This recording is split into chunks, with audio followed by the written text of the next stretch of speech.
on, everybody, and welcome to the Game Time Podcast. We are coming to you live after Game 6 of the NBA Finals. And surprise, surprise, the Indiana Pacers take home Game 6, and we are going to the best thing in sports possible. We're going to Game 7. I'm going to throw in the Zaza Pachulia clip, and I'm gonna put that in there at the start of the episode because it's a legendary clip. We're going to Game 7, baby. I'm excited. The Pacers get the win, 108-91. Tyrese Haliburton. There was questions all day leading up to this game. Would he play? Would he not? It was a game time decision, and he played. And I think Tyrese. Maybe like Daryl said before the start of the episode. Maybe he got the needle, the shot in the calf leading up to the game, but it looked like a completely different player than what we saw in Game 5. But we're not alone in this one, Daryl. I've got my broadcast partner, Nakori Hogue, with me as well. Nakori's been my broadcast partner since my junior year, but more or less senior year at Warren Central High School, and my current broadcast partner at IU East. Nakori, welcome to the pod. What's the word? How we feeling? I'm feeling good. I'm feeling spectacular. It's good to have you on for this game. This Game 6 reaction. We were trying to get one of the coaches to come on, but I didn't hear back from him. And then I was just saying, me and Aquay were going to get on the game after we got done recording. He was like, "Can I come on the pod?" And I'm like, you know what? Why not? Win or lose, we'll see what happens. And the Pacers get the win, 108-91. And I will not sit here and lie to the audience. I said it after Game 5, and I said it when the cameras were off. I didn't think the Pacers were going to win Game 6. I don't remember if I specified, though, based off Hallie's injury, that they would lose. I don't think I specified that after we recorded Game 5, but we didn't know how serious the injury was yet. Daryl, I do believe they hadn't done an MRI or nothing like that. So for me, that was kind of my thoughts heading into the night. I'm like, and then when they announced Hallie would play, it gave me really bad Kevin Durant 2019 vibes, where he came out in Game 6 to try to help, force a Game 7 against the Raptors, and he ended up rupturing or tearing his Achilles. I thought we were going to see not something similar, but I thought his calf would get worse with one wrong move tonight. But he looked like a completely different player than what we saw in Game 5. And he only played 23 minutes. Pat Bolin just tweeted that out. Only played 23 minutes, and it felt like it was a very effective 23 minutes. And then TJ McConnell doing what he did best. And then Pascal Siakam. What an ending to that first half. And he only had 16 points tonight. The scoring was very spread out. When you look at the stats for this Pacers team, you have 6 players in double digits, and then you got Ben Shepherd with 7, so he was close to double digits. Pascal Siakam at the end of the second quarter gets a dunk over J-Dub and then a buzzer beater over Caruso. To say I was screaming at the TV on full volume is an understatement. Daryl, I know you don't get too emotional, but to say I was overly emotional was to say the least, because I think, we talked about it when they lost. I think it was Game 2 and Game 4 where I had expectations of them winning. Tonight, there was no expectations from me tonight from this team, and they went out and they played their game. Nakori, obviously, I'm going to give you a chance to speak, but Daryl, as the season ticket holder, the lifelong Pacer fan, longer than me and Nakori, obviously, I'm going to give you the floor now. I'm glad that they won tonight. I felt like it was going to be a lower scoring game. I felt like the Pacers had a great chance with the home crowd and people, it was going to be a big buzz, right? Yeah. Those things happen. I talked to my neighbor, Tyrone, and we had talked about score, and I said 108-105 Pacers. And I said, low scoring game, Close. 108 points, and again, that's not, I put it this way, I didn't bet any money on it to back it up, right? So I had a little bit of belief, but not 100% belief. But, the Pacers played well. They didn't shoot the ball as well as one would think, but they hit the 3-point bucket, kind of saved them tonight, right? They had a lot of open looks.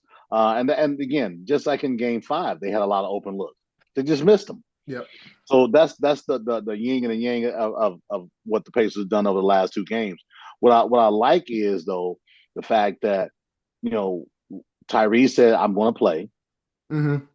He did his best. He didn't labor. I looked, he didn't labor, and I felt that if they get into the second half and keep going and the crowd stays in the play, there's an opportunity. And that's what happened. So I sent you the link that I sent to, on my Facebook page. I said, we're going to do the broadcast after the game. And I said, we're also going to preview game Game 7. 7. I said, so we'll see what happens. And so far, knock on wood, game 7's on Sunday. And this isn't Lakers Pacers 2000.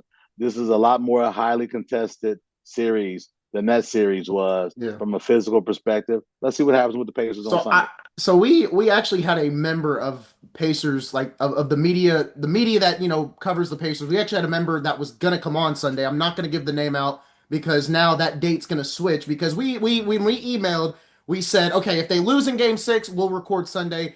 If they win game 6, we won't record on Sunday. So I'm not gonna say the name yet, but we do have a member of the Pacers media potentially coming on the podcast, along with some other head coaches as well. Nakori, I do want to get your thoughts as well. What were your thoughts in Game 6? How did you feel coming into this game? Obviously, with the Haliburton injury lingering, he kind of came out and played different, and he kind of exceeded a lot of people's expectations if he had that injury. So, what were your overall thoughts, not only of this series, but just tonight's game, where it was do or die for Indiana? I mean, talk about over exceed. I mean, Tyrese Haliburton, he came out and just did way more than I expected him to do tonight. I mean, the way they were talking about him in the media, they were just like, Tyrese Haliburton not likely to play, not likely to come out tonight, not likely to play as much minutes. And I feel like with Tyrese Haliburton, that's a guy that you really need to play. But the way they were talking about him in the media, they made it really seem that he wasn't going to play. But then I saw that report from Shams earlier today. It was like he's playing tonight. I said, all right, bet, cool. I'm fine with that.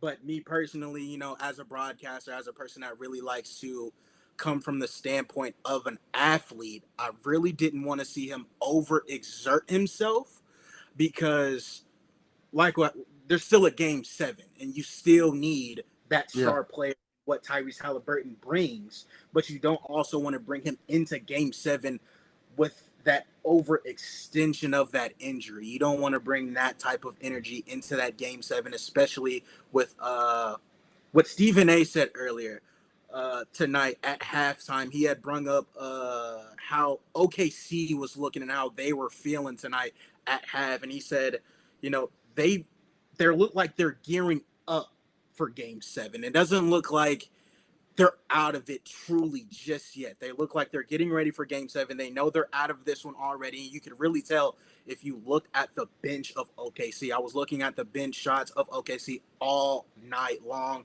Hartenstein was out of it by the half.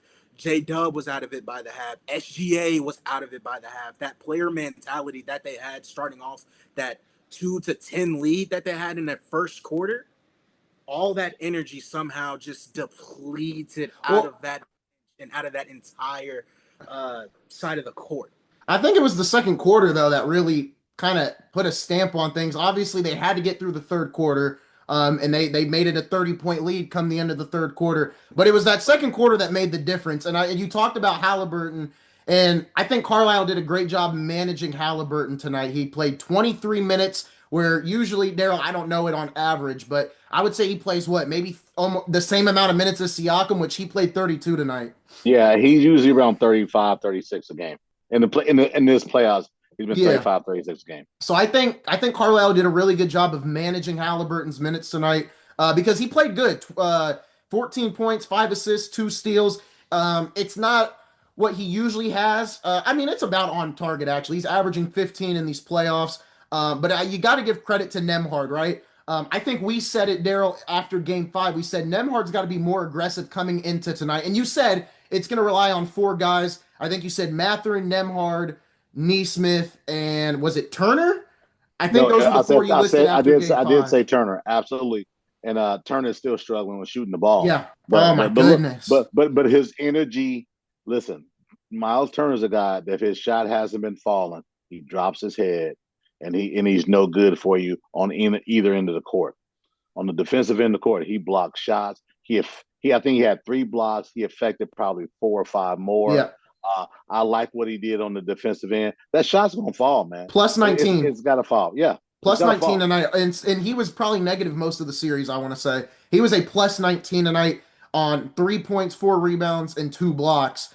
I think another guy who I was giving credit to, but then we kind of moved over to Turner was Andrew Nembhard. Nembhard has to be this aggressive in game 7. If we go to game 7 and Nembhard's not this aggressive, the Pacers will not win game 7. Nembhard has to be as aggressive as he was tonight, attacking the rim, getting to the free throw line. That's going to be what Nembhard has to do. He was 4 of 4 from the free throw line, 3 of 5 from 3, and 5 of 7 from field goal range. Nembhard's got to be the aggressor in game 7 the same way he was tonight. And I think Richard Jefferson brought it up on the broadcast. I don't know if they said it on the radio. He plays really well off of McConnell, where he doesn't have to be a second ball handler to Haliburton.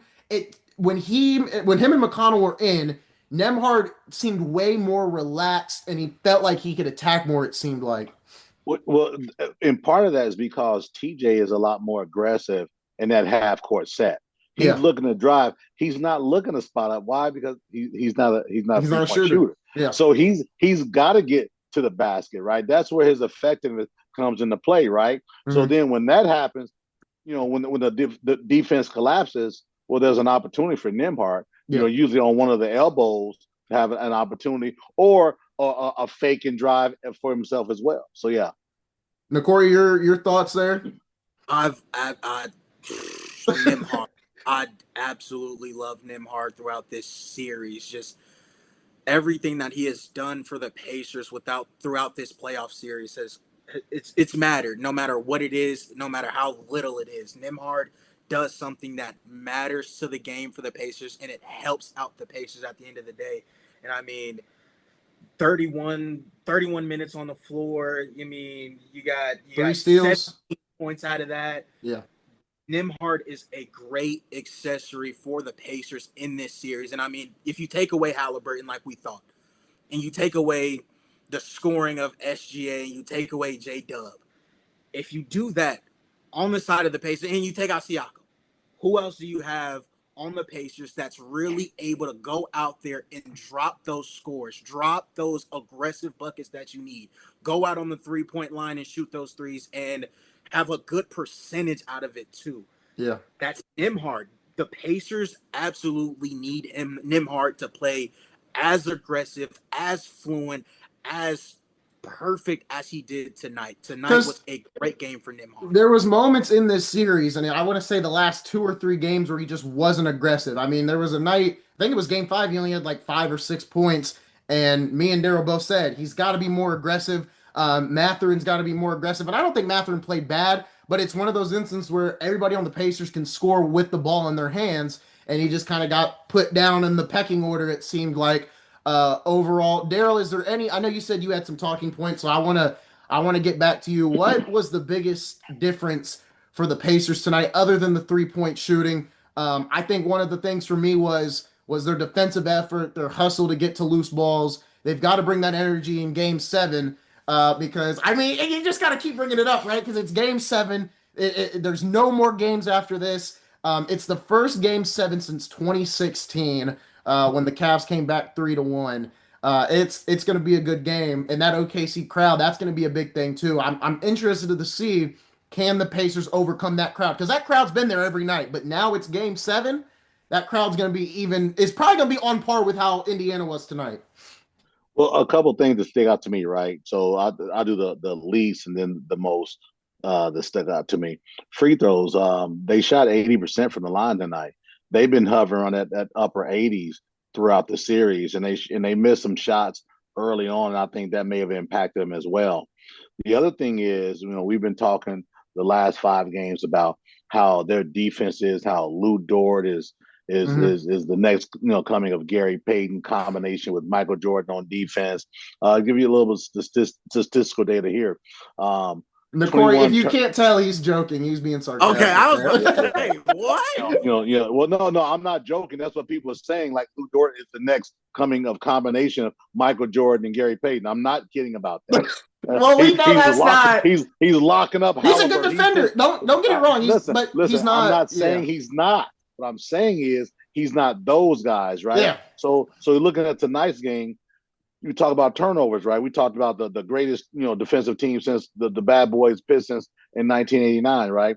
21 turnovers for Oklahoma City, 10 for the Pacers, right? Points in the paint, 40 for Oklahoma City, 32 for the Pacers, right?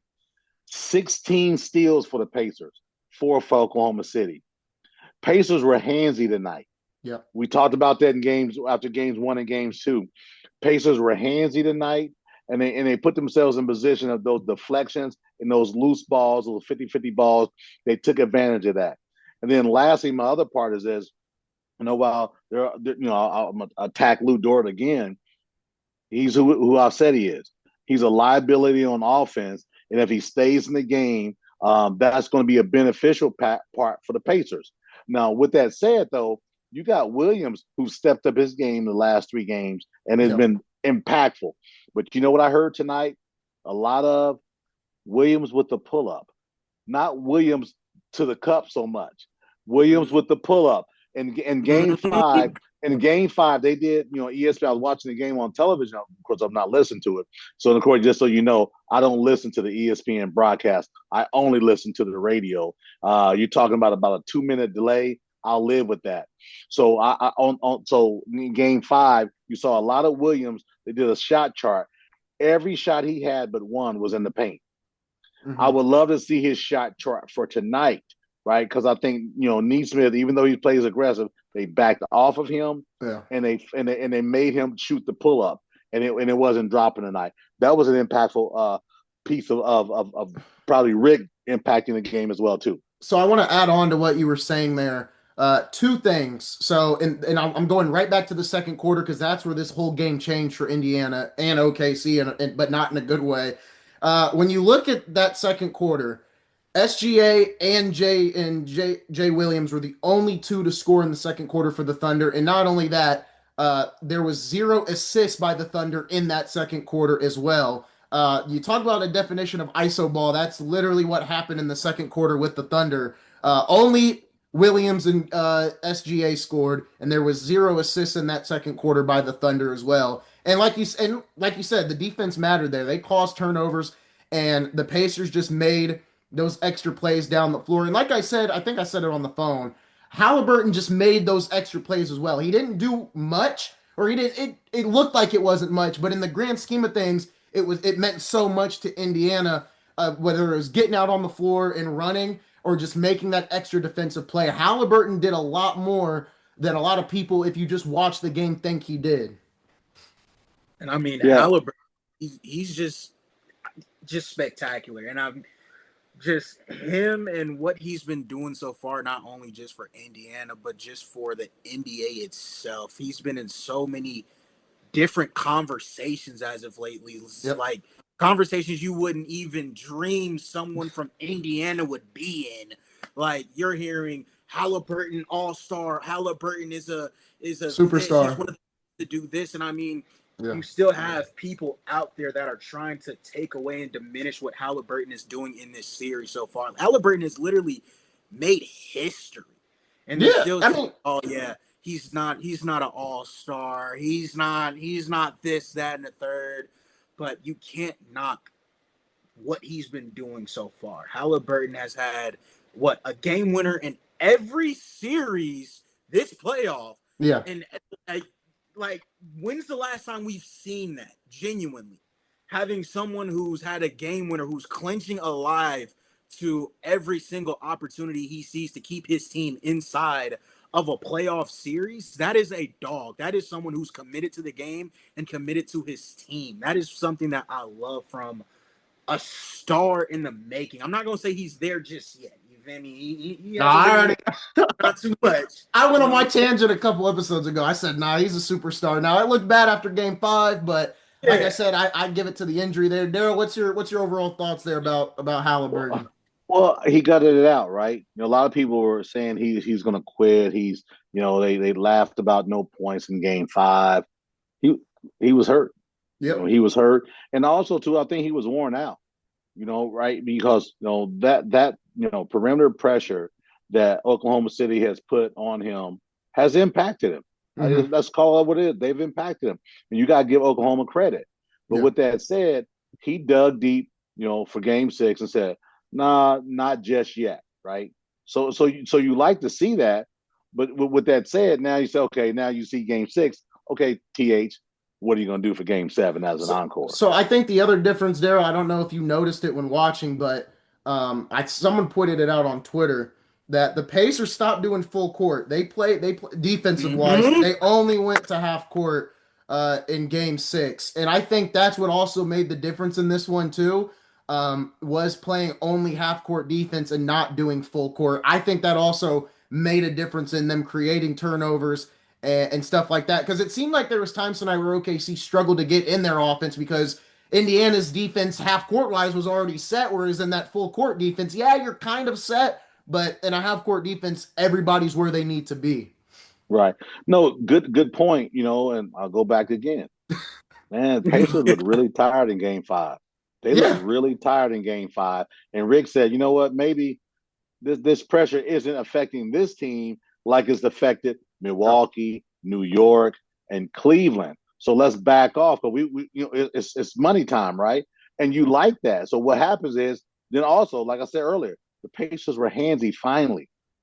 They, And they realized they could get the same steals off and not get called a foul because the Thunder been well, getting it all series. because you think about it, if you're thinking Tyrese is going to play maybe 20, 25 minutes, you're thinking other guys are going to play more minutes. So you got to conserve energy, right? So I saw that. So here's my last nugget for this game. Okay. The vaunted Oklahoma City defense, right? They went zone. They went full-fledged zone. And I don't know what they were saying on TV, but I'm sitting here watching it. They went zone. When TJ had been kind of slicing them up a little bit in that third quarter, end of the second quarter, going to the third quarter, they went full-fledged zone. You know what? I didn't I actually mean, notice that, but I was too busy celebrating. because you got to be watching it, right? So go back when you go back and watch. Wait a minute, the vaunted bad boys of '89 went to zone against 6 foot TJ McTryhard. Yeah, okay. Go back and watch it, and I want someone to challenge me on that after we post it. Go back and watch it. They went zone. I gotta admit, and Daryl, I hadn't told you yet. I already told Nicori when after the second half, I was so hyped up. I threw about maybe 12 hot chocolate chip cookies out of the oven, pulled them out the oven. I ate 12 of those with a glass of milk. I kicked off the celebration early over here at the Hoffman house. I've actually got the house to myself, so I threw them chocolate chip cookies in the oven, and I had a celebration a little too early, prematurely. Yeah. Nicori, we final thoughts before we go into the Game 7 preview, and then I've also got some NBA rumors to read off as well to kind of cap off this recap of the finals. I mean, other than, giving praise to Nembhard, Haliburton, Siakam, those guys that did amazing work out there. And, of course, what SGA did out there, 21 points for himself, that was all good looks for him. I feel like the way that it was still a rough night for him, though, overall. Yeah, it was still a rough. I just feel like the way that Rick Carlisle brung out a different format that OKC didn't really. I feel like they didn't really expect those changes that Rick Carlisle brung out for him, and that's really why they were really kind of stagnant out there coming out of that second half. They didn't really bring out some of that aggressive pressure that you usually see because, like Daryl said, J-Dub pulling up. We're not seeing J-Dub go straight into the rim trying to get 40. J-Dub just got 40 going into the paint and doing what he can do inside the paint, scoring where he feels natural and where he feels comfortable. And I feel like tonight the Pacers made that paint really, really uncomfortable for all of OKC to really get down in. And I really like those changes that Rick Carlisle brung out tonight. I think, and I agree with you overall. If I'm the Pacers, I would bring a little bad boys essence into Game 7. Foul SGA, no easy bucket. Send him to the free throw line. If he's gonna go 2 for 2 at the line, was in attendance tonight. You said what? I said Meta World Peace was in attendance tonight.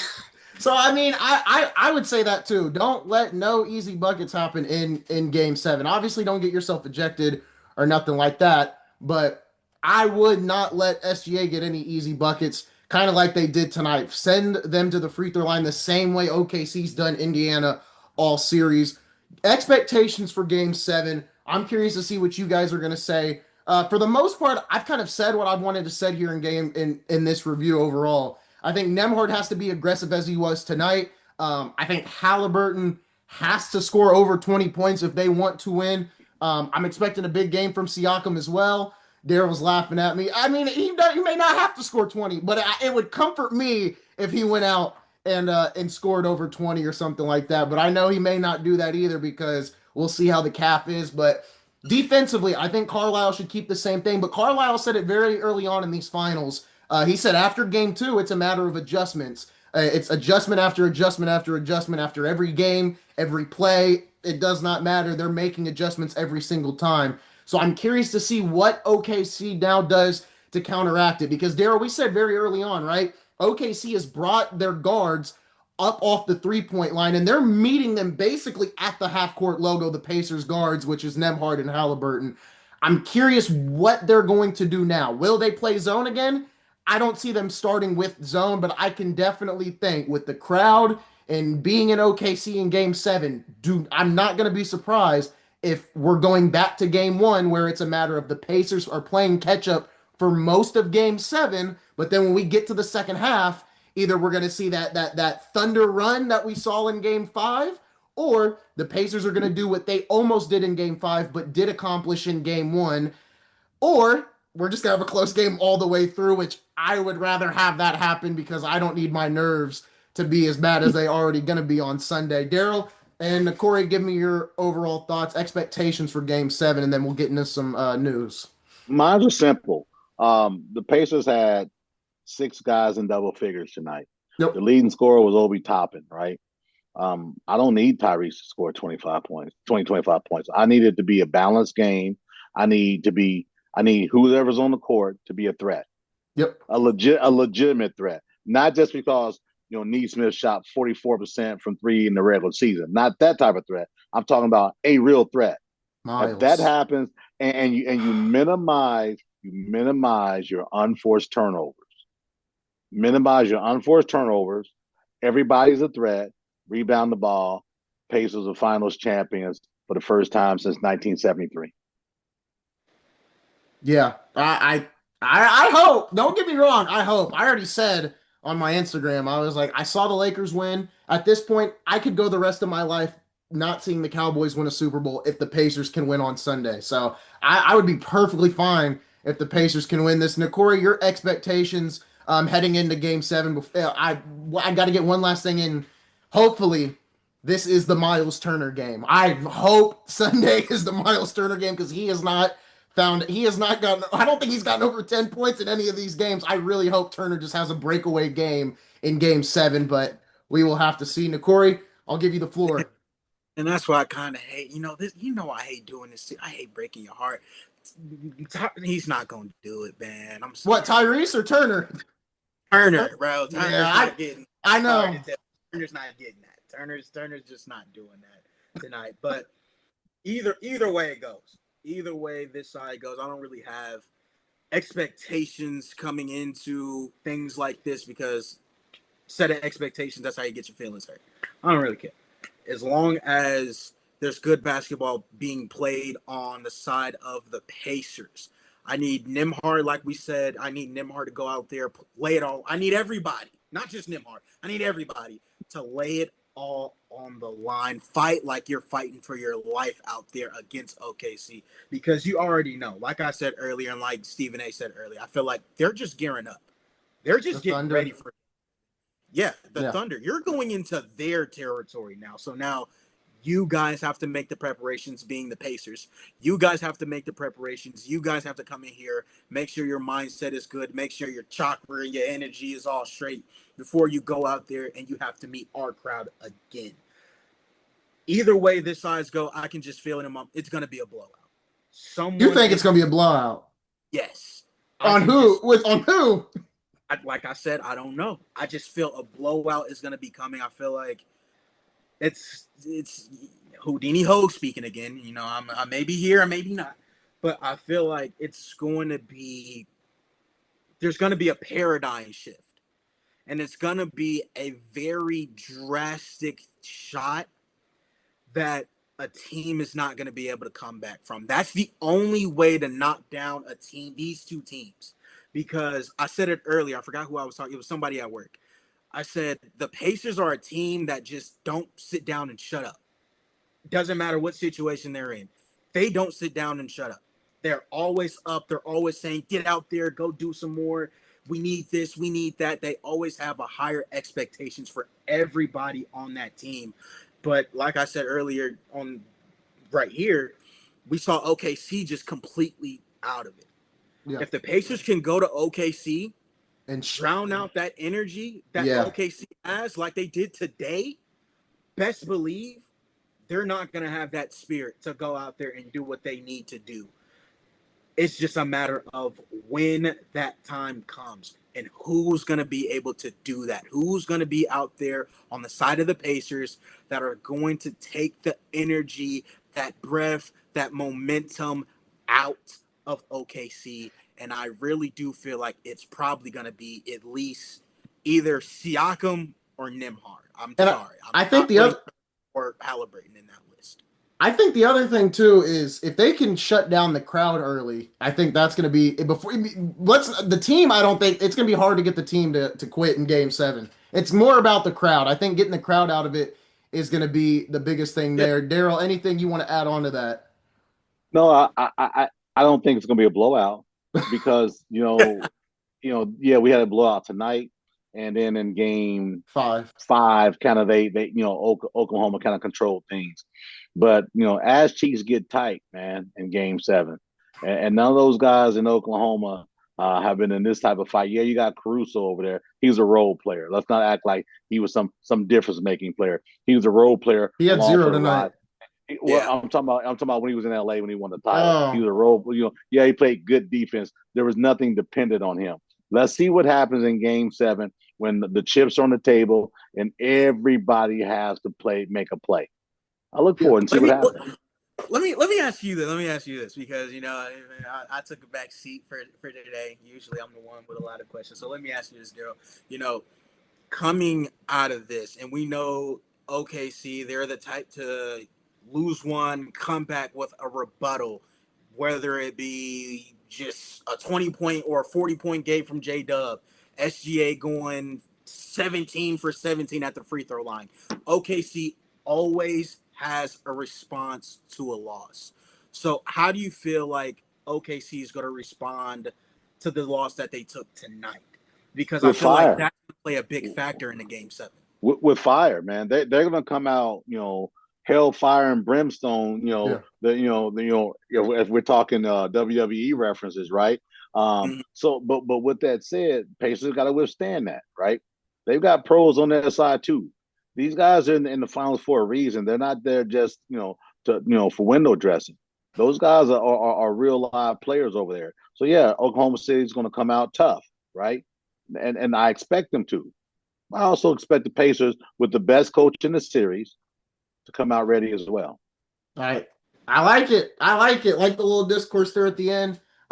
We've got about 5 minutes left here in this wrap up for Game 6. So I do want to get to some news that we may touch on Sunday, but we may not. Also, the NBA drafts next week, so I'll save that story for later. But I do want to get to the story that broke yesterday. The Los Angeles Lakers were sold yesterday. The Buss family is entering an agreement to sell majority ownership of the Los Angeles Lakers to Mark Walter for a franchise valuation of approximately $10 billion.